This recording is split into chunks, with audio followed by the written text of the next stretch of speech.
Mga igsoon, ato lang butang agamay pamalandong. Una, giawhag magitan ni Hesus nga mosunod niya. Nakita nato nga grabe gid ang iyang gugma sa tao. Natong mga tao, bisan sa mga tao nga nagbudhi o nagpatay niya. Grabe gyud ang iyang gugma. Mao ni ang gugma nga gusto sa Ginoo nga ato sang puy-an sa atong kinabuhi. Kanabang musugot ag budhian pero dili ta mubudhi sa atong isig katao, mahigugma lang gyapon ta sa mga mabudhion. Sige, lingay mong tupad. Ning nasugot kag budhian, ana kanang wa mulingi mga hudas na sugot nya. Nganong nisugot man si Hesus tungod kay nasayod siya nga ang iyang kasakit o ang iyang kamatayon maoy mahimong kaluwasan sa tanang tao nga makasasala. Pambayad ba? Pangbayad sa sala. Hangtod karon ang kasakit o ang kamatayon sa usa ka buutan nga tao makabayad gid na og sala. Nasakitan ba mo sa sige ninyong palit og slots? Wala pa? Pasabot, kuwang pa ang inyong gipalit. Palit mo maayo kay hangtod gyud masakitan mo sa inyong pagpalit kana makaluwas na kay dako-dako gitag bayrono na sa atong kumbinto nya wa patay kwartang igo-igo, no? Sige, atong tan-awon sa makadiyot ang update sa atong kumbinto aron makita ninyo ang resulta sa atong pag-antos o pagpasakit para sa simbahan.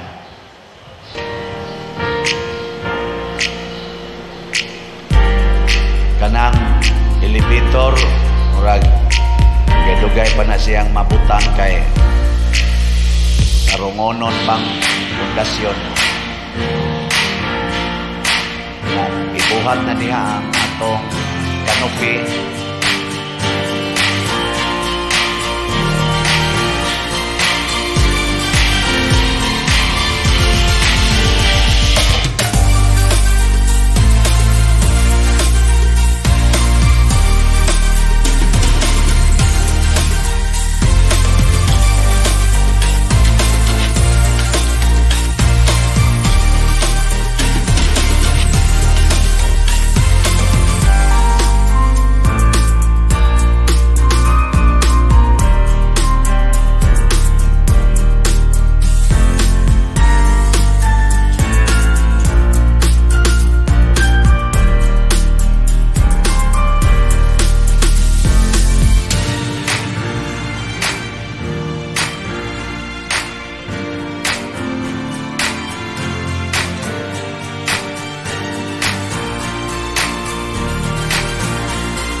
Si San Vicente ni sugod nagtungtong Wala pa siya ulo, no? Lawas ay makita. Salamat kayo.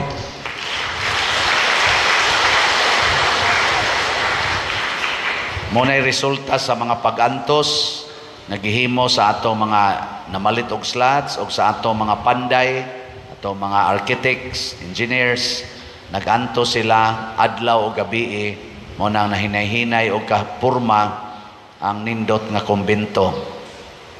Niya ang ato sang mga balay nga gipanghimo sa sitio na anasad tay nabuhat nga laing 4 ka balay. So sa Isintay City na kabalay ang atong nahuman. Gusto mo mutan-aw sa balay? Niambit sa tas ilang pag-antos. Itong tanahon. Muna ika sa Isintay 4. Before. Niya ang after. Murag di man na balay, murag bongbong. Pero agi sentro magodog picture. Ika sa Isintay 5, mausa na siya ang before. Niya ang after, mauna na siya. Balay na gyugnaw. Ika sa Isintay 6, mausa na ang before. Niya ang after, mauna na siya. Indot na kayo sila tanahon.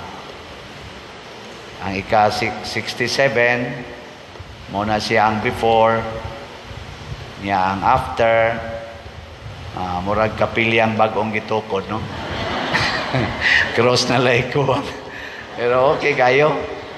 Ito, mapuya na gito nila. 67 na kabalay ang atong nahimo sa sitio. O, pagpagyapon. Sana nag-antos na doon nagyoy maluwas. Muna, di ta mahadlok sa pag-antos kay dunay kaluwasan nga mosunod ni ana, dunay malipay. Si Jesus, ang grabe niyang pag-antos, ang iyag yung giluwas, ang tibuok katawhan. Hangtod na gini sa katapusan sa kalibutan. Lingyay mong tupad. Ing nakaamgo nako. Sige. Sunod mo nako, ing nakaamgo nako. Sugod karon, mag-antos ko para nimo. Ayun na. Nganong wa man mo nang lingi? Aron maluwas, antosa, kamong mga bana, antosa inyong asawa, luwas kina. Mga asawa, antosa sa inyong bana, maluwas kina.